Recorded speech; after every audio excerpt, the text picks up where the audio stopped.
and welcome to another episode of the IDP Trade Show. I'm Jase Abbey, and anyone that's seen my shows before will know that I'm always excited to hop on these episodes. But I've got to say, I'm really looking forward to this one because I get to jump on and talk IDP with Adam, who I've never had all to myself before. So that's kind of cool. And Adam, if I'm not mistaken, you are the mastermind behind the idea for this trade show. That's right. That's right. I'm the dude that thought this would be a good idea, and this will be our third episode. And yeah, it's an absolute pleasure, man, to have you on. I'm a big fan of your work. You've been absolutely crushing it this year, and looking forward to breaking down these trades with you. Yeah, you excited to talk some trades tonight? Absolutely. Always excited to talk trades. Always excited to talk IDP. Uh, let's get into it.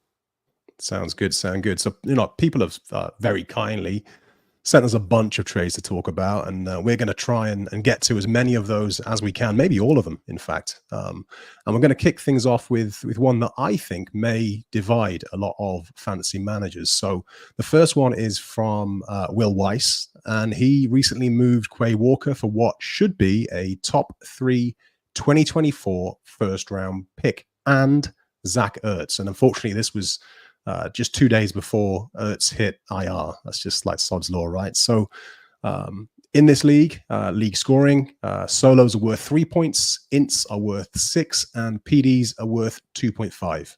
What's your thoughts, Addy? So, I mean, I love Quay Walker, and I think you'll have a hard time finding him outside the top 5 in most dynasty rankings in our industry. I currently have him as LB4 behind Roquan, Foye, and Fred Warner. So Quay was drafted 22nd overall out of Georgia. He put up 12.3 points per game, and he averaged 7.1 tackles per game. He finished with 121 combined tackles as a rookie in 2022. He has increased his points per game to 16.2 in 2023, and he averages 9.3 tackles, which gives him a 17-game pace of 159. From a PFF standpoint, his play has improved. In 2022, he recorded a 52.0 overall PFF grade, 70.8 coverage grade. Both of those numbers are up in 2023 with a 66.4 overall PFF and a 72.7 coverage. So everything you want to see. Highly drafted, highly athletic. Production and performance have both gotten better from year 1 to year 2. He is the main linebacker there in Green Bay this year and for the foreseeable future. But with all that said, give me that pick 10 times out of 10 times. The best way to sustain dominance for a long time is continue to stack your offense with highly skilled offensive players that were highly drafted in the NFL draft. Linebackers are way too easy to find in season. I mean, think about this week. The 2 big waiver ads in week 8 are Luke Masterson and David Mayo. So would not be surprised if both these guys outproduce Quay this week, actually. But that's just how IDP goes, So build your offense first. Try to get the top assets when you can. And also keep in mind it's harder to trade for offensive studs. And why is that? Well, because people value offense more. So I love this trade. Flip your top IDP assets, especially linebackers and defensive backs for picks when you can. Yeah, man, I'm totally with you. The Zach Ertz bit was that sort of a throw in is kind of irrelevant here. Who cares, right? Yeah, he's got old really fast, hasn't he? I think one of those guys that's just faded away too early. And we know that McBride is the future there. But yeah, totally with you. Every year we find a Kaiser White, a Terrell Bernard, a Nate Landman. These guys that kind of emerge from nowhere. To put up top 10, top 12 type seasons. And then there's the streamers, the sort of the Drew Tranquils, the Zach Cunninghams. These guys can fill in for a few weeks here and there as well. Walker is pretty damn special, like you say. He's my LB2, Dynasty LB2. And he's going to be a mainstay for the next 5, 6, maybe 7 years plus. But yeah, you can find other linebackers. Top 3 is great. Will doesn't mention whether or not this league includes offensive players. With that top 3 pick, it's kind of exciting to think what you could get whilst also streaming another guy at linebacker or being really active in the offseason and picking up a guy who kind of emerges from nowhere. So totally with you. So yeah, trade 2. So next one up is this one's been sent to us by the retro coach, which is a name I just love it. I'm kind of picturing a guy who gets dressed up on Sundays in a kind of like a Vince Lombardi coat, a full-on suit, a fedora, taking fantasy like super seriously. I hope that's the case anyway, because I kind of think that would be pretty awesome. But huge sideburns. Yeah, exactly. I love the idea of it. So they've traded Foye Oluokun and a 2024 5th-round pick for Nick Bolton and a 2024 4th-round pick. So a bit of context, though, that league setup in this sense is it's wonderfully complicated. It's a 24-team league, 13 roster spots, 7 starters, including offense, 3 keepers per year for 3 years max. At the end of the season, the 13 players are ranked by their points finish, and that rank determines the draft pick round forfeited to keep the player. Are you with me, Addy? I get that this is a complicated one. You can keep a player for 4 years, but doing so forfeits the other 2 keepers that you would keep otherwise. And the key in this is the fact that Oluokun is in his 3rd year and Bolton's in his 1st. So Retro Coach says he wasn't planning on extending Oluokun into a 4th year, and correctly points out that Bolton's missed so much time, and we know he's going to miss at least the rest of the season, regular season that is. So his points finish is going to be lower than expected. Where's your thoughts at with this one?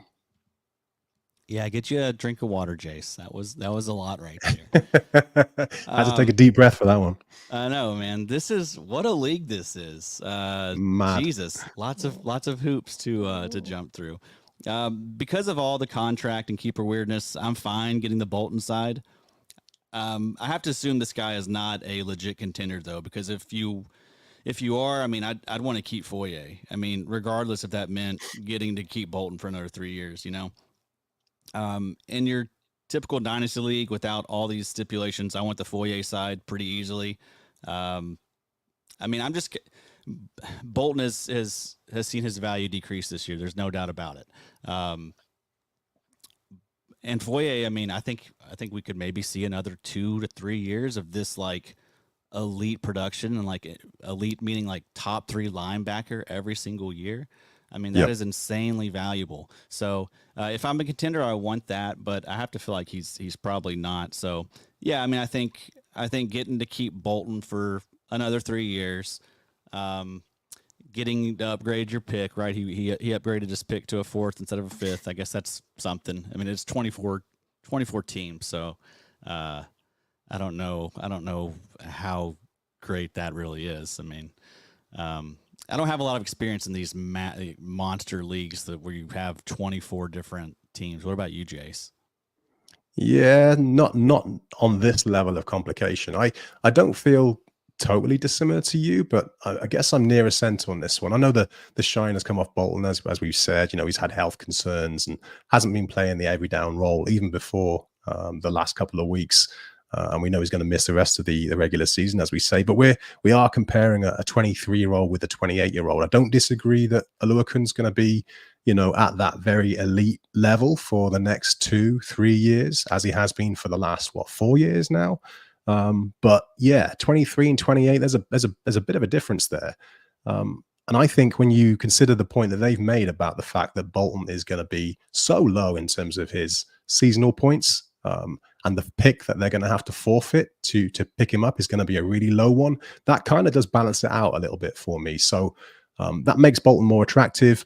I want to actually lean towards the Bolton side of this for that reason. But like you said, I can't see how a team can get by without Oluokun, right? He's so good that even if you're stacked at the position, you're really going to miss him. So in a league that doesn't have all this stuff, how would you feel about the trade? Would you still want the Bolton side? Probably not, no. Yeah, I think so too, man. I mean, just Foye just rock solid. I mean, as good as it gets. I mean, I think I'd even definitely as far as redraft goes, like I want Foye. I want Foye over every single linebacker.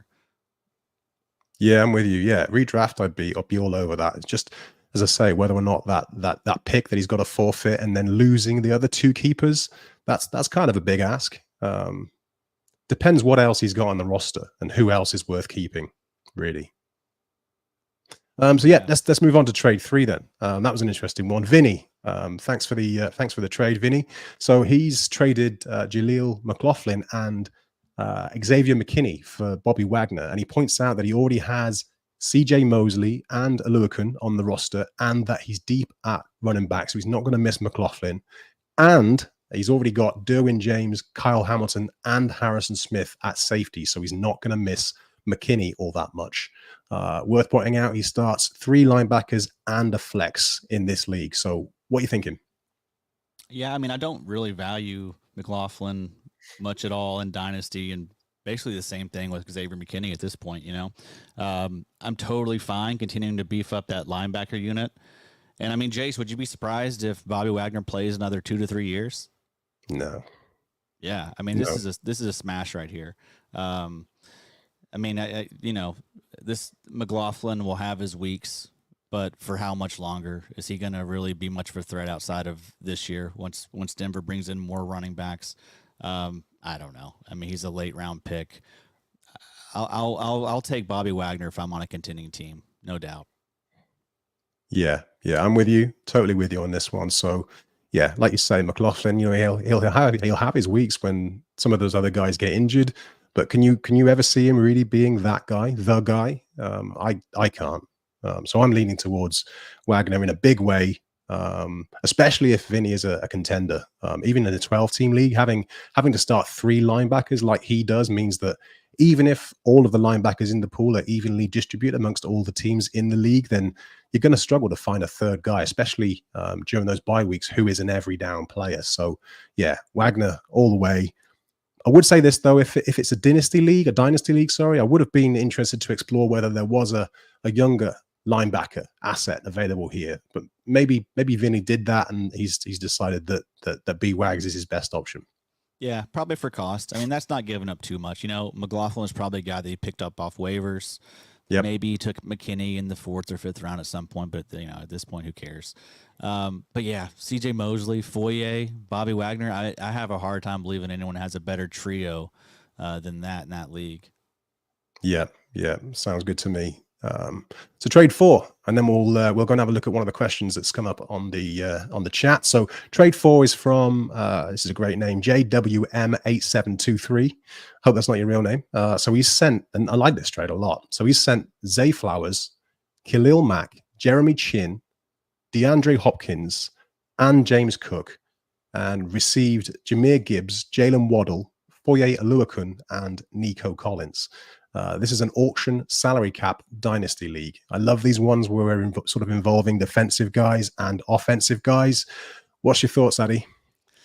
Man, I love the side getting Gibbs. I think you should definitely be buying the Gibbs dip. It reminds me a lot of Alvin Kamara. I know he was getting comped to Alvin Kamara, all before he even got into the league. But, I mean, it just reminds me of Kamara, just the whole situation. Kind of started out slow. Their skill set is kind of similar, both really good pass-catching backs. We saw that last week. I know the game script was really weird, and you probably shouldn't rely on that week to week. But I think that's what you can expect someday, maybe a lighter version of Alvin Kamara. So I'm all about trying to acquire some Gibbs. Jalen Waddle's awesome. I mean, I think he's still a top 15 dynasty receiver in a great offense.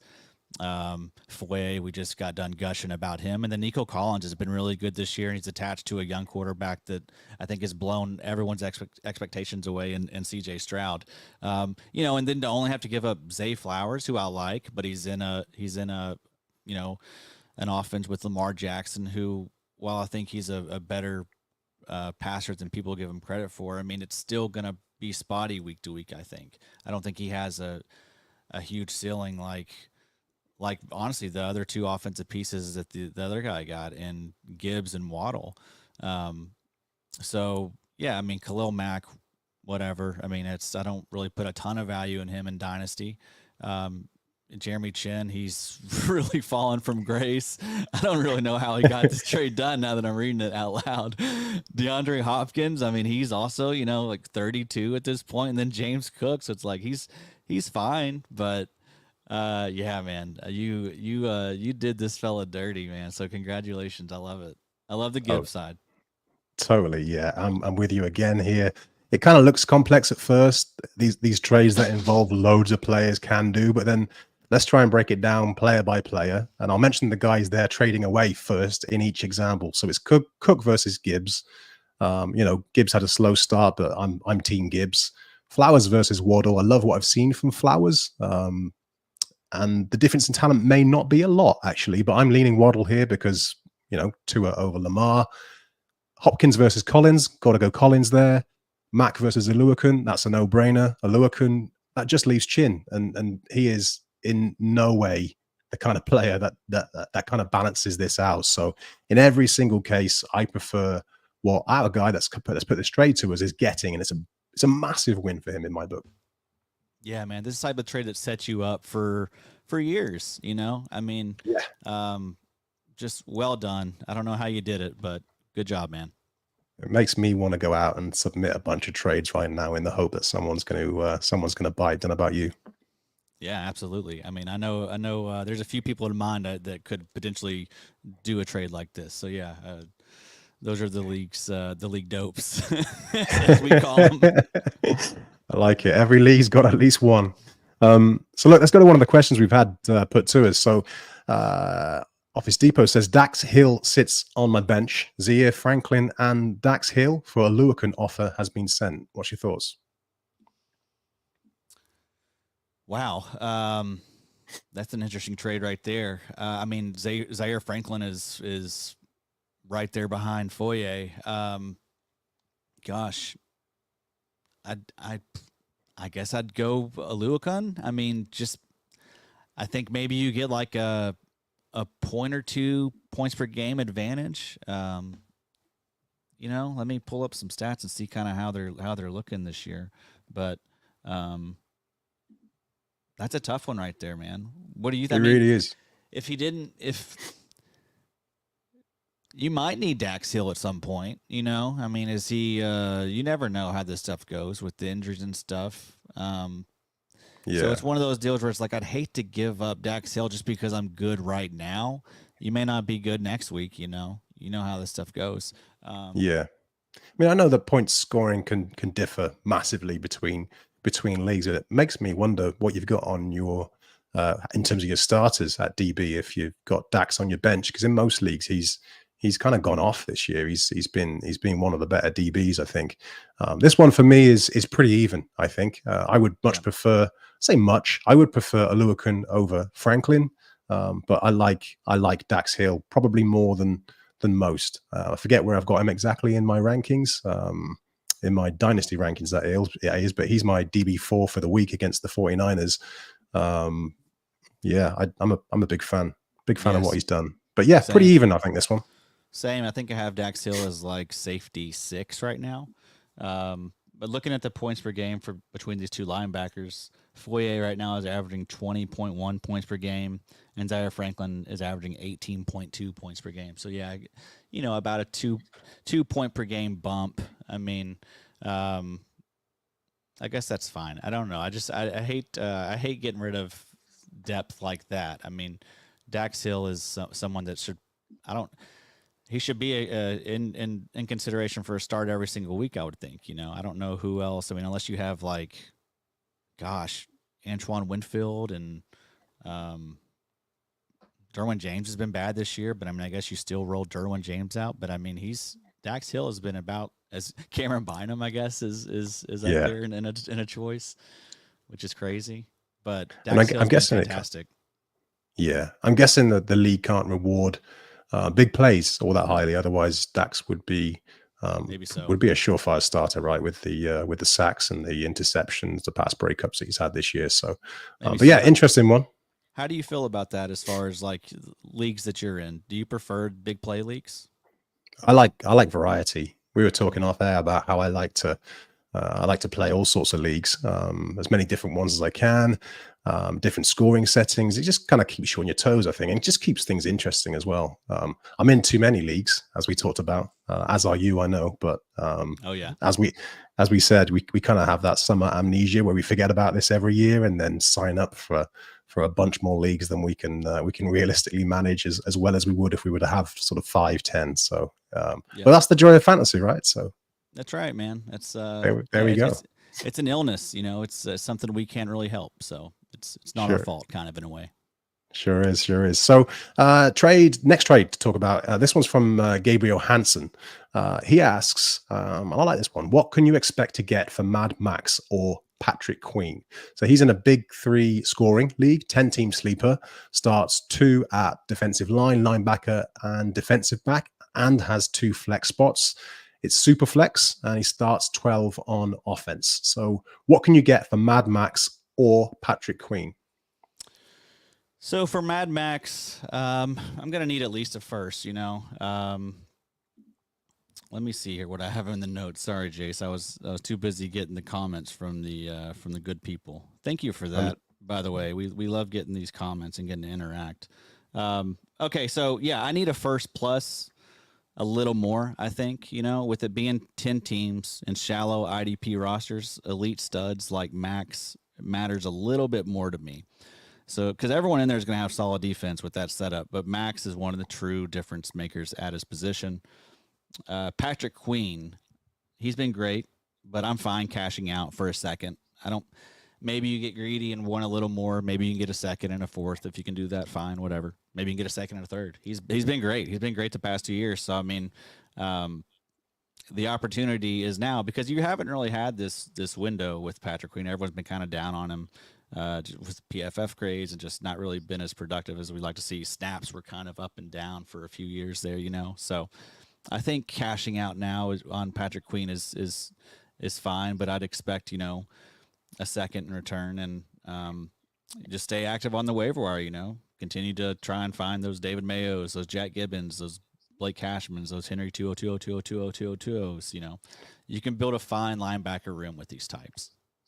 Yeah, I'm with you. So, except for the Max Crosby thing, actually. So I would want more than a first, or even just one early first. I'd need a king's ransom to give him up. He's got everything going for him. He's an elite pass rusher. He's had the tackle production in the last 2 years that jumped sharply last year, and his snap volume is basically unrivaled amongst all edge rushers. And he's still only 26. Right. So if we're talking single player swaps, someone like a Micah Parsons might be the only other guy I would entertain trading him for. Now, if we're talking picks, that's hard. For me, it would have to start with multiple first round picks and maybe even multiple early first round picks. 2 might get it done. And even then, I'd only do it if I was already loaded at defensive line, because whatever you do, you're going to be dropping off at that position. Queen, he is a different story. Like you say, he's played so much better in the last 2 years, especially this year. And he's going to either get extended by the Ravens, or he'll find a new team and be on a plush new deal next year. And hopefully he'll get every opportunity to sustain the value that he's had by producing so many sacks. But that's what gives me pause for thought with that one a little bit. If he does move on, does he move to a team and into a defensive scheme where he's going to be allowed to flourish in that same way? I don't know, but I'm with you. I'd accept a second, or maybe a defensive lineman who has the potential to become like a borderline DL1. I think the Sweat brothers might be, shooting too high, but who knows? There's people out there that have fallen in love with Queen based on the sack production just lately. So it's worth trying your hand. You never know. I mean, could you get a Jalen Phillips? A guy that's been banged up to start and maybe hasn't started as fast as a lot of us would have thought. Maybe. I mean, I think those are the type of moves you entertain. I like that line of thought. I'm looking at the dynasty ranks, so I have trade values in terms of picks with all my ranks. So I have Max Crosby valued at a first plus a second. I would love to get 2 firsts out of him. I'm with you. I hear that. It's just you don't see those moves a lot. You don't see a lot of people willing to give up 2 firsts for any IDP, regardless of how great they are. I don't know that I've ever even seen that. Now that I'm thinking of it, maybe I've seen someone go for 2 firsts. But it's rare. It's very rare. So, I mean, if you're in a spot where you're rebuilding, I think if someone offers you a first and a second, I think you think about doing that. Because what happens if Max Crosby goes out and, I mean, knock on wood here, folks. I'm not trying to will anything like this into existence. But what if he goes out and gets hurt, a serious injury or something? his value is going to immediately plummet. So I mean, a first and a second is still a great cash out, especially in a 10-team league where you want those elite players in your lineup, and especially on offense. And I think getting those draft picks puts you in the best spot to do that type of stuff. But great questions. Those are really good. They sure are.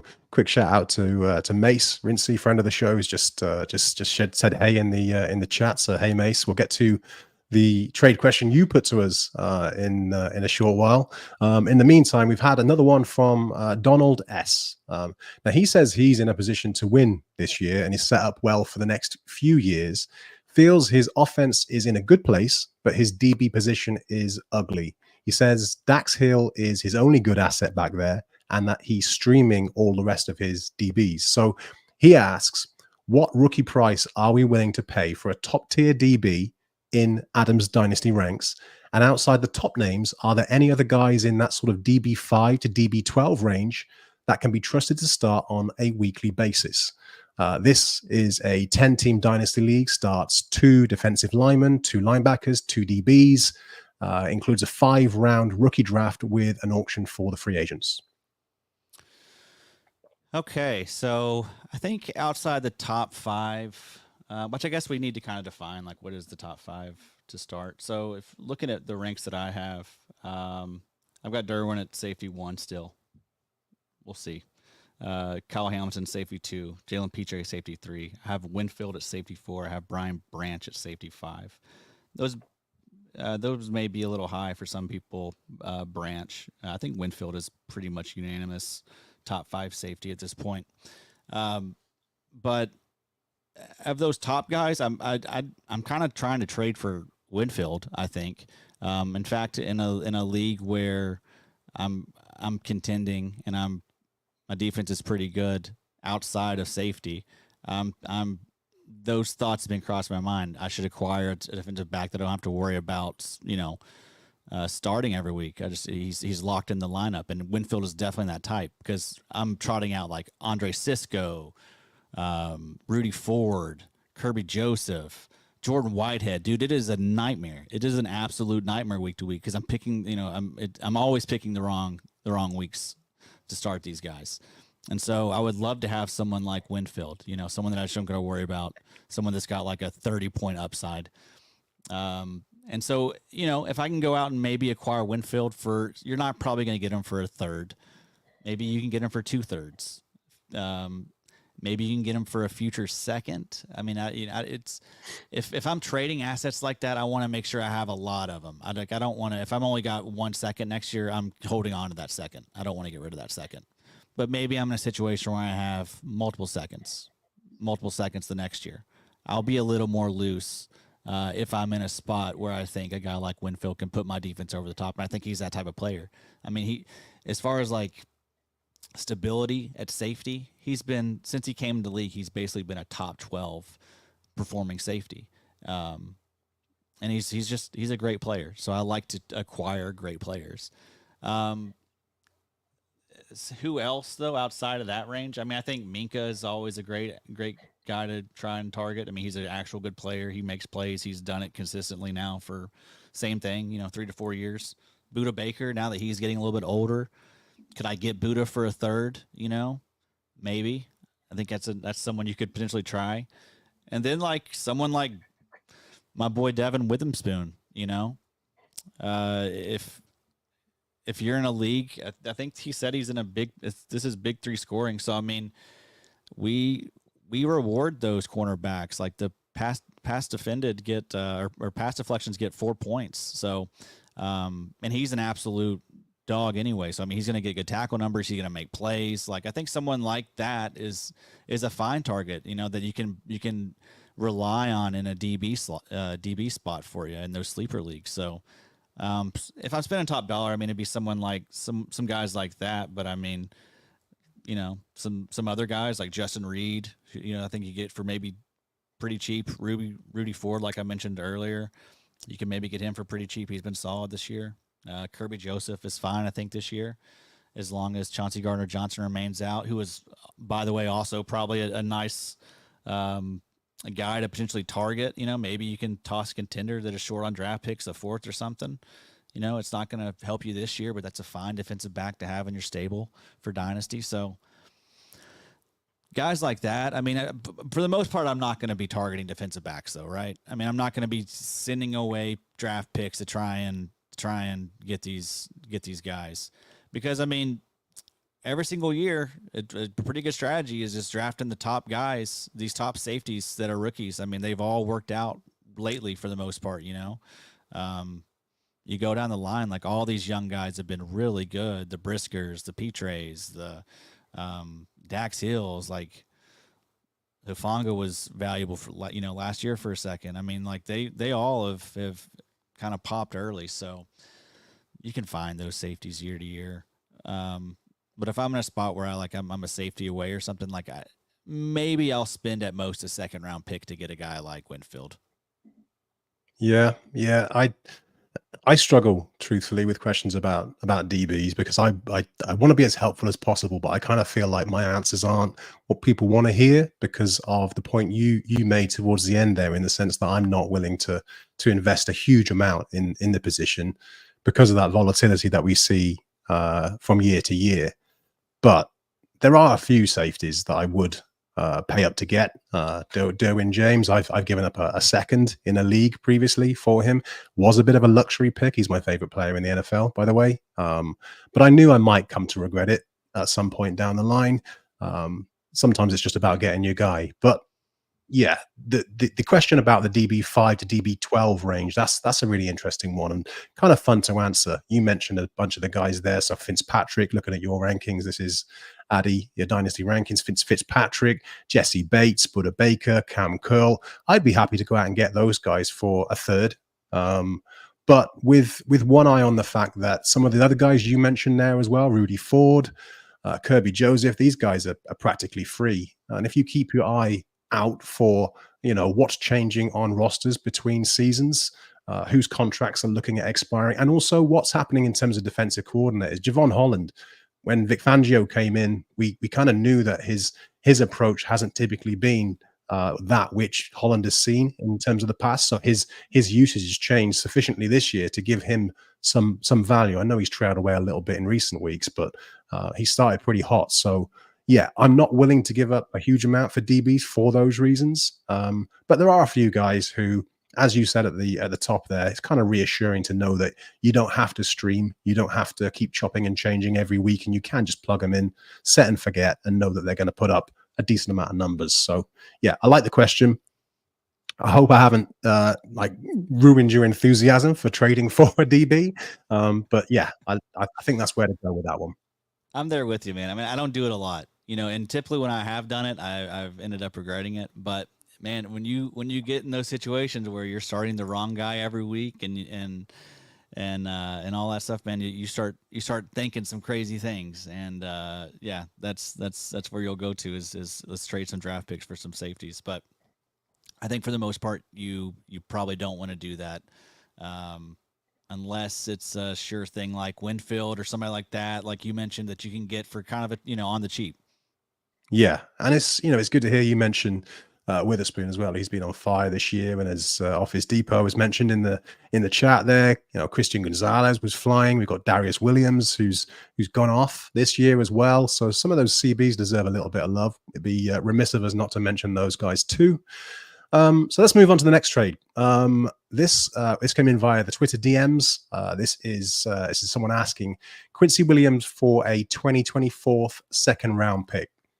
Bit of context, always useful. So it's a 12-team sleeper league, Superflex, tight end premium, starts 1 QB, 2 running backs, 2 wide receivers, 1 TE, 4 offensive flex, 1 Superflex, 4 defensive linemen, 3 linebackers, 4 DBs, and 1 IDP flex. Would you trade Quincy Williams for a second round pick in 2024, Eddie? I think so.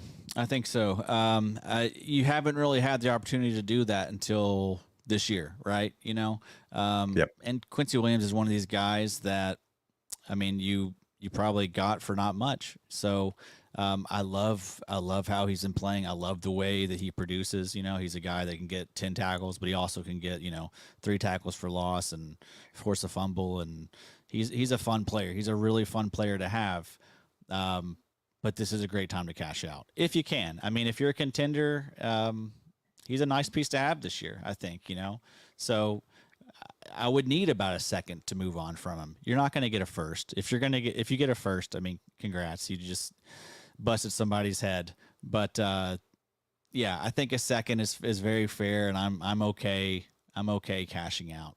This is also a sleeper league, so I mean, in those leagues you get dual designation for players. So I mean, you can farm guys. You can farm guys off the waivers. Like I picked up a ton of Kyle Van Noy a few weeks back. He's been holding down a lot of linebacker spots for me in a ton of those sleeper leagues. Like Morgan Fox, other type guys, guys in that type of vein. Like you can easily, I think, farm linebackers and defensive linemen and sleeper, in dynasty leagues pretty easily. So yeah, if you can cash out, get a second. I think this was actually one of my trades. So I think I have like 3 seconds now next year, and I still have my first. So I mean, I'm just wanting to acquire these seconds so I can maybe use it to move up further into the draft. But yeah, that's usually how I play these things. Cash out when you get the opportunity, and that's what I did here. Yeah, I like it. This is probably going to come as a surprise and a relief, but I don't have a huge amount to say about this one.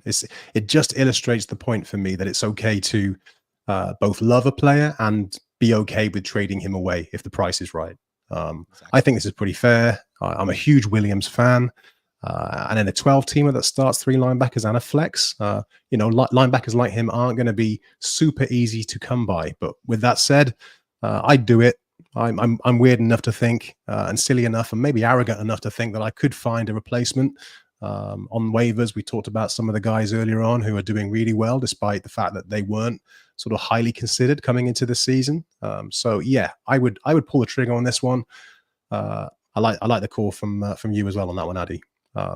Before we go on to the next trade, quick shout out to Donald Skinner. His was the question that we answered a moment ago about the DBs. So yeah, hope that was useful, Donald. Thank you very much for sending the question in.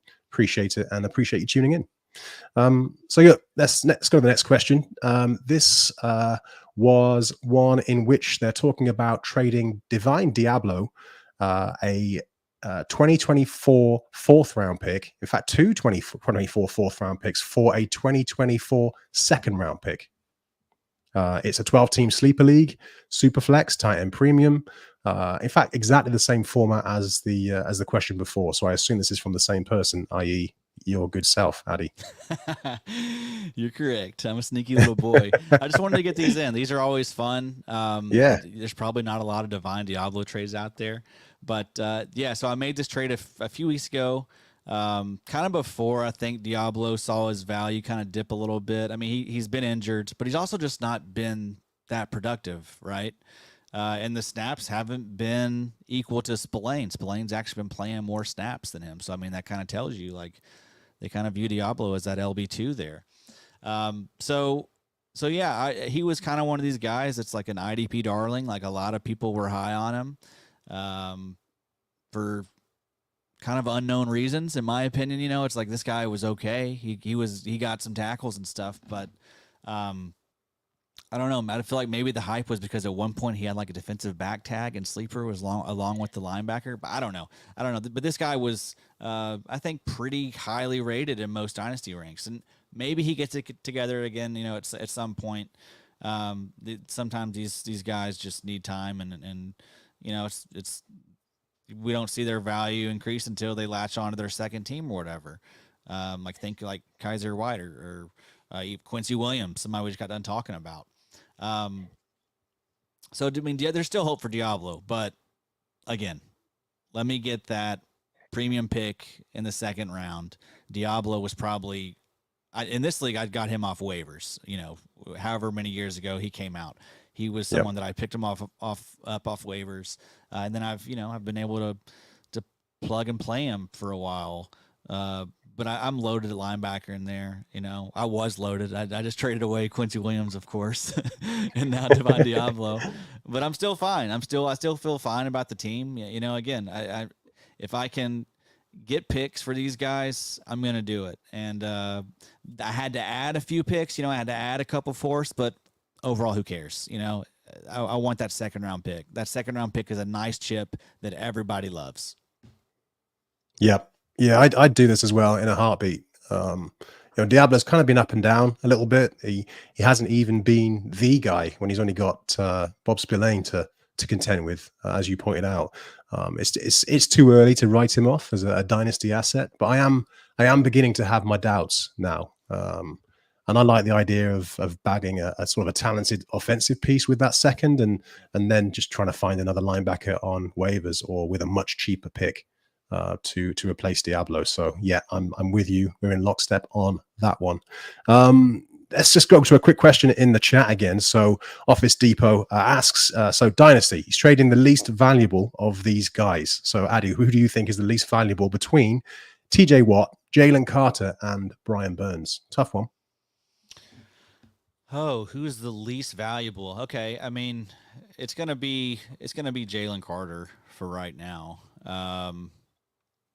I do love Jalen Carter. In fact, I think I have Jalen Carter as my defensive tackle 2 already, behind Quinnen Williams, who's gotten off to a slow start. So I mean, Jalen Carter's a few big games away from making a case for DT1 overall, but he's a defensive tackle, and so I mean, is he ever going to get over 10 sacks in a season? Probably not. Whereas TJ Watt is somebody that's going to, get you maybe over 20 this year, likely over 20 this year if he stays healthy. Brian Burns has, 15 to 16. That's probably his max sack upside, I would say. But these guys are TJ Watt, Brian Burns, those are both elite options, like top 10 IDPs. Jalen Carter is good, but he's probably more in that 20 to 25 range right now. And I don't know, is this a league where it's defensive lineman, or is it broke out? Like, is he a defensive tackle? I don't think it really matters, honestly, but I think I'd still rather have TJ Watt and Brian Burns. Yeah, I think your last point does matter. I think it really matters whether or not this is DT as well. I mean, he mentions DA, he says DL, so I'm assuming that they're all classified as defensive linemen. But I think if it does include DT, then I would consider keeping Carter. I've fallen in love with what I've seen. The snap share isn't quite there. We know they're rotating 4 guys at the position, but man, he's looked incredible for a rookie. And it's interesting that you should ask about Burns in the same question, because I've kind of cooled on Burns a little bit this year. I know that he's been putting up the sacks. The pressures haven't quite supported those number of sacks, and he's a guy who's I've had my not doubts about. I know he's a top. Would I go top 10? He's top 10 most of the weeks in my rankings, so possibly, yeah, but he's definitely back towards the lower end of that top 10. And as we get guys like Hutchinson and possibly Will Anderson coming into that top 10 this year, if I've got to make room, Burns might be that guy. His tackle volume is really poor. I know it's not the most important thing for an edge rusher, depending on your league scoring, but that's always been really poor compared to some of the other guys. And I know that's not Carter's strength so far this year, but he's looked so good in what's his rookie year at a position that's really hard to master as a rookie, that it's got me like super excited about what he can become. So it's not as clear cut for me. I'm not saying it wouldn't be Carter, but I'd give that a lot of thought. Depends on the scoring, depends on the position requirements, but yeah, I like Carter as much as you do, but maybe I don't like Burns quite as much. Yeah, Burns. And how much of it is it that maybe he's unhappy there in Carolina? He's wanting a new deal. He had the holdout early on, so I mean, maybe he's not giving it 100%. Maybe he's giving it 80 to 90, trying to stay healthy. Thinking about that next stop, that next team, and hopefully his next team, he's in a much better situation. I mean, they're in Carolina. I mean, he doesn't have a ton of help. It's Derek Brown and Frankie Louvu. Yeah, and that's it really. Derek Brown and Burns on that defensive line, isn't it? He's kind of like struggled with gross Matos for the last couple of years, and that didn't work out at all. So yeah, I get your point. I get your point. I forgot about the trade request, and maybe the motivation isn't there. So yeah, Yeah, just I think that's kind of where I'm at with Burns, because I'm with you. It has been a bit of a letdown, but I'm hoping that maybe his second stop, a team that actually wants him, comes out and gets him, gives him a big bag. He's surrounded by more talent. That's the hope with Brian Burns. But I mean, those are three just great pieces. I mean, well really done. is. Yeah, well done putting yourself in that spot. Most definitely, most definitely. So next trade. This was also this is also one that came in via the Twitter DMs. This person is 3-3, looking to keep pushing. What do you think of a 2025 first round pick for Ernest Jones? The other guy wants a 2024 first round pick. Okay, let's see here. Let me pull this thing up. Nope, not that one. I can kick us off if you want with some thoughts on this one. Yeah, go for it. Yeah, this one for me, this one kind of depends. How many linebackers do you start? What's the league size? Does it include offensive players? But let's say, for the sake of argument, this is a 12-team league with 3 linebackers, and it does include offensive guys. In that scenario, I reckon a late 2024 first or early 2024 second is not far off. But we're talking about a 2025 first, and that's a way off, isn't it? That's so far in the future that I'm struggling to kind of comprehend what that's going to look like.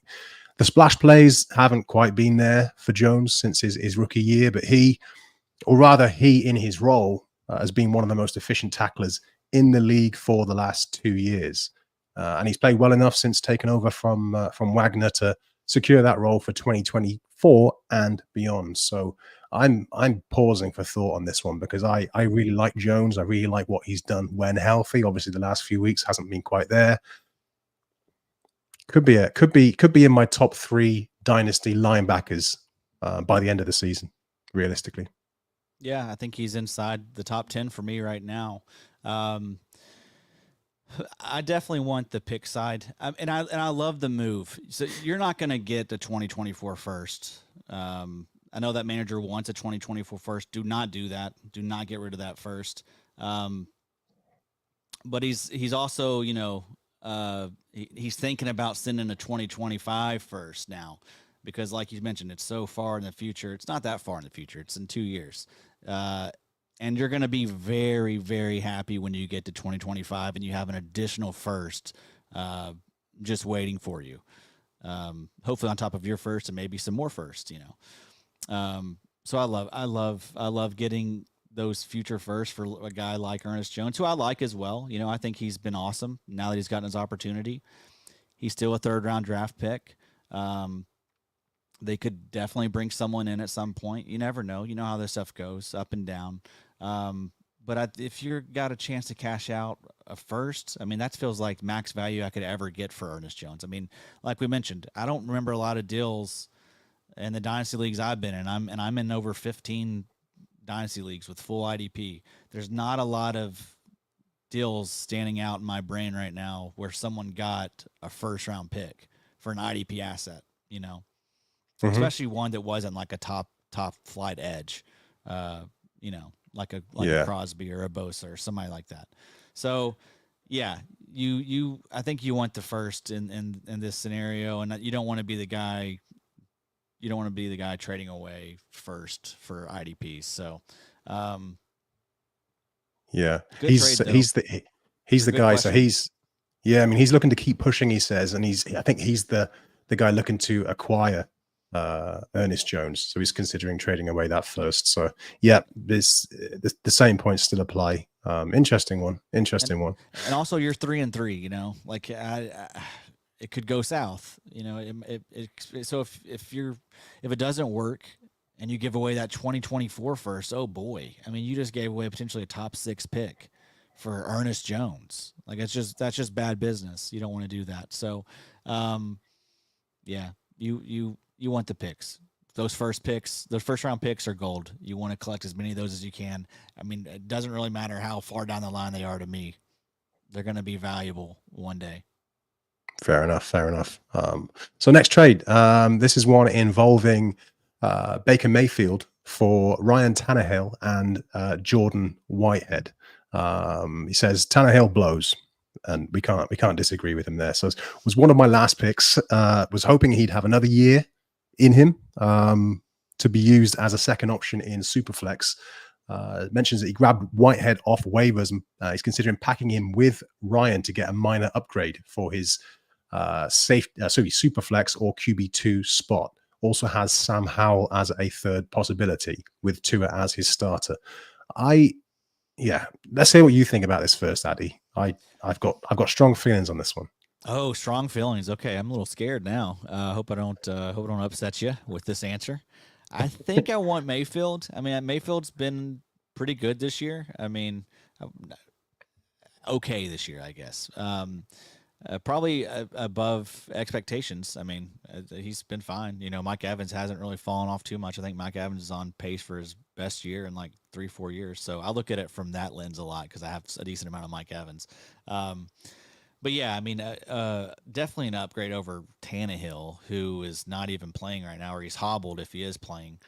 And they may be shipping out a bunch of players, you know, in the next few weeks. So who knows what his cast of skill players will look like after the trade deadline. So yeah, I want Mayfield. Jordan Whitehead, irrelevant to me. I've had Jordan Whitehead, like I mentioned, and it's been very frustrating. And that's really been the case with Jordan Whitehead his entire IDP career. I mean, it's not been great. It's like, you know, safety 2, safety 3 type production, which is frustrating. So I don't care at all about losing him. Give me the upgraded quarterback in a super flex league, no doubt. Yep. Yeah, I know Mayfield hasn't set the world alight, but Tannehill's looked dreadful. He's been terrible. He's old. He's got a rookie breathing down his neck. So yeah, clearly for me, Mayfield over Tannehill. You mentioned some of Mayfield's weapons there. Evans, obviously got Godwin as well there still. So yeah, Whitehead doesn't move the needle for me at all. Person who submitted this question mentioned that he's almost considering taking Whitehead for those interception boosts, but let's not forget he had 3 in the first week where he terrorized Josh Allen, and he's had none since. This is a guy who's never had more than 2 interceptions in a season until this year. And I think it's really dangerous to try and or even to consider a trade based on things like interceptions. So yeah, for those reasons, if the question is, do I package Whitehead and Tannehill to get Mayfield? And the answer for me is yeah, in a heartbeat. Next trade, Bunky IDP Mags. Thanks for sending this in. He is considering trading Terry McLaurin, Bijan Robinson, Ernest Jones, and receiving Puka Nacua, David Montgomery, and TJ Watt. I love this one. Mentions that he's considering taking the consistency of Jones over Watt and the possibility of Watt's dud weeks and injury history.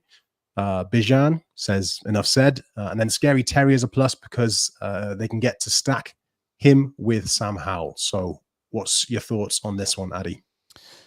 Yeah, I think you want the Bijan side. I mean, Bijan still, you know, I know the weirdness going on in Atlanta right now with that annoying ass coach. But it's Bijan. Like surely the cream rises. Surely he comes to his senses.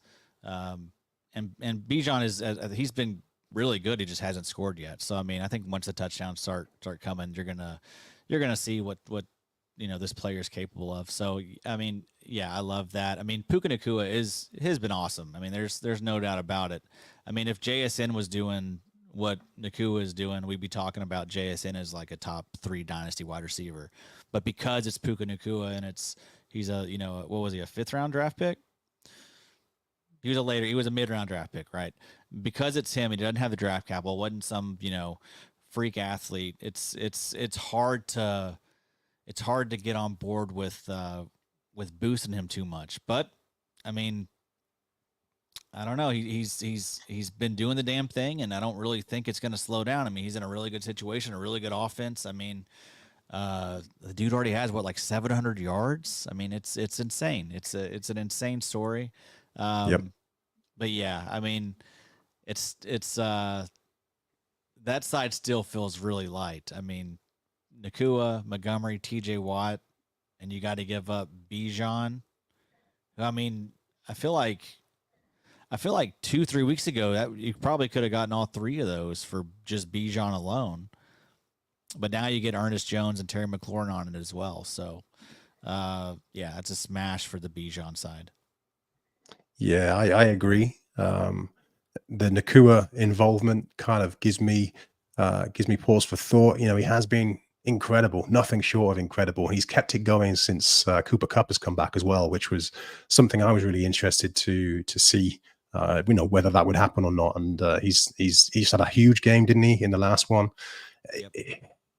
It is. There is something tempting about this, but the Montgomery aspect of this, you know, I feel like we're buying the TDs that we've seen so far this year. Will that continue? I don't know. I doubt it that it will continue at that rate going forward. So that's a concern. TJ Watt, you know, he's the kind of guy who can win you a fantasy matchup on his own, pretty much from 1 week to the next. But you know, they're right to mention the injury history, and you know, he is kind of getting up there in age now.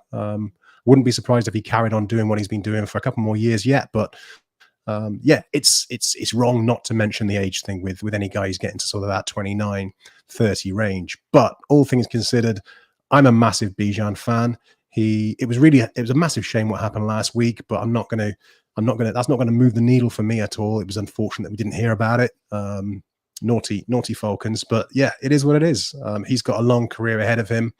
I wouldn't give him away for this package. And then there's, like you say, Ernest Jones, Terry McLaurin. He's kind of just got it done over the course of his career, despite having a multitude of pretty average quarterbacks throwing his way. He's kind of a lock for 70, 80 receptions, 1,000 yards per season. Not much of a touchdown threat, but you know, those PPR leagues, he's not worthless. You know, it'd be remiss not to mention that he is a valuable asset in this trade. But it all comes back to the point you started with, Bijan. I wouldn't give him up for this. Yeah, I totally agree with everything you said there. It is interesting though, like the Puka, Montgomery, TJ Watt side, that is probably the side you want in redraft, right? I mean, McLaurin is a little up and down and spotty. Bijan, I mean, would love him in Dynasty, but I mean, is this going to be weird throughout the year? I don't know, maybe. And then Ernest Jones, I mean, you know, love Ernest Jones, but who cares? I mean, he's not TJ Watt when it comes to redraft. So it's interesting. I think the Puka, Montgomery, TJ Watt side is probably more help year one, but I mean, I think you're going to be very happy having Bijan on your roster for the next decade. Yeah, that's an excellent point. Yeah, in redraft, I had made an assumption that this was Dynasty, but yeah, if this is redraft, then it definitely balances us out a little bit more, and maybe even, like you say, swings it toward the Nakua, Montgomery, Watt side a little more. So yeah, I think it's Dynasty, maybe a little bit of a keeper aspect to it. I'm not really positive, but I'm pretty sure it is Dynasty. Mm-hmm. So next trade, Pedro Decker. Hey, Pedro, thanks for the trade. He's thinking of sending David Long and a 2024 second rounder for Nick Bolton. His team is 12-2, and the other team is rebuilding. Where is your head at on this one? You know, I don't know that I like it. I'm not sure that David Long doesn't just outproduce Nick Bolton this year. I mean, to this point, he has. And then, yeah, I hate giving up those second-round picks. I mean, I'd say before the season started, this looks like a smash for the Nick Bolton side. So maybe that's a good time to buy Nick Bolton, you know, if you're a believer. But I don't know, man. I just I don't know that this would be enough for me to cash out if I was Nick Bolton. Yeah. What about you? What do you think? I'm thinking I might consider this. You know, I don't like Long, which is a fairly key point in this. I almost discount him from the trade. You know, we've seen the state of the Dolphins linebackers so far this year, but one thing has become pretty clear, and it's the fact that Long is not the favored option there. It seems to be Jerome Baker, and now Van Ginkel's back playing more off-ball snaps since Jalen Phillips has come back. So that kind of hurts Long a little more. Yeah, I think the Finns have an out with Baker's contract next year, and Long's deal is cheap next year. So there is a world in which Long could see a resurgence in his opportunity and value at some point. But we're talking about needing multiple things to go Long's way, and I just can't get away from the fact that there's no team out there that looks at Long, looks at how he plays, and thinks, yeah, that's the guy I've got to keep on the field for all 3 downs, especially those passing downs. So yeah, for me, sorry, he's nothing that I would hold on to in terms of this trade. So it really becomes a second rounder for Bolton. Obviously, we know that the injury to Bolton means that this is going to be one we're going to have to wait until next year before seeing any value from. But I like him to bounce back once he's healthy again. Were this any other team, I would probably point out, or at least invest more stock into the idea that Drew Tranquil and Willie Gay are set to become free agents at the end of this year. But this is the Chiefs, so we know they're going to load up on about 25 linebackers between now and next year. So Bolton's going to still have a lot of competition. But yeah, I'm leaning more towards considering this. Depends on how my season's going, how I'm set at linebacker, how many I start, that sort of thing. But yeah, 12-2. I wouldn't be too upset about losing Long this year. I'm assuming this person's got more superior linebackers on their roster and isn't relying on Long and his sort of wildly varying snap share every week. And that's a good point there too. The 12-2, right? So this guy's a contender. So I mean, if that's his own pick, that's going to be a late second. There was, a part of me that I wasn't aware what he was 12-2, and so I was thinking, well, I mean, if it's an early second, I mean, that could potentially be Will Anderson. That could be, Jack Campbell. That's because it's also going to be a pretty good offensive class. I think is this a Superflex league as well? Doesn't mention, just says it's 12-2, and the other team's rebuilding. But yeah, either way, those early seconds are extremely valuable. But with it being a late second, yeah, I think that's a fine time to buy Nick Bolton. Yeah, buy the dip. Yeah. So next one, and this is from a friend of the show, as I called him earlier on, an all-round good guy and just a fantastic analyst, Mr. Mace Rinsey. Mace Riney. So Mace has one involving a swap of Roquan Smith and a 2024 second rounder for TJ Watt and Trey Hendrickson. Worth pointing out, the team receiving Smith is 7-0. The Watt team is 3-4, but both teams are very much still alive for the playoffs. Mace has sent the scoring of the league over. Thanks for that, Mace. I think the most sort of salient points in this one are that sacks are worth 4 points, solo tackles are worth 1.5, and assists are only worth 0.75. So what's your thoughts here, Addy? Well, with the sacks only being worth 4, probably going to lean the Roquan side. I mean, that's a tough one though. I mean, Roquan versus TJ Watt. I mean, that's a toss up. I mean, that's a good one. But I am definitely okay with cashing out on Trey Hendrickson for a 2024 second. Who Trey Hendrickson's been awesome this year, but yeah, I mean, we know about my love for picks. I mean, this is a prime time to do it. Yeah, I like the Roquan and the second side, I think, the most, especially with the scoring. I mean, it kind of does favor linebackers and the guys that get a ton of tackles. And Roquan also has the sack upside himself. He makes plenty of big plays in his own right. So, yeah, I'm happy getting Roquan and the second here. Yep, same. This year, Roquan has not only been productive as he's been in years past, but he's also taken his whole game to a completely new level, and that makes me really reluctant to want to give him up. With that said, these are two excellent edge rushers, or more accurately, one elite edge rusher and one excellent edge rusher. So it does kind of come back to what do you really need? If you're loaded at linebacker, I could see it making sense to load up on those edge rushers if you're lacking in that area, especially if you're a contender and you want to go for that big push over the next few years and before these older guys kind of fade away a little bit. But if you're dead set on making a move for an edge rusher now, then I'm just questioning whether a 28 and a 29-year-old are the two best assets you could get for a guy like Roquan Smith, who's going to be super coveted in any league, right? So it just makes me wonder whether or not there's an opportunity to swap out maybe the Hendrickson aspect of this trade for someone a little bit younger, like a Rashawn Gary, maybe a Chase Young. That would interest me more, perhaps. Yeah, that's a good call. I like that.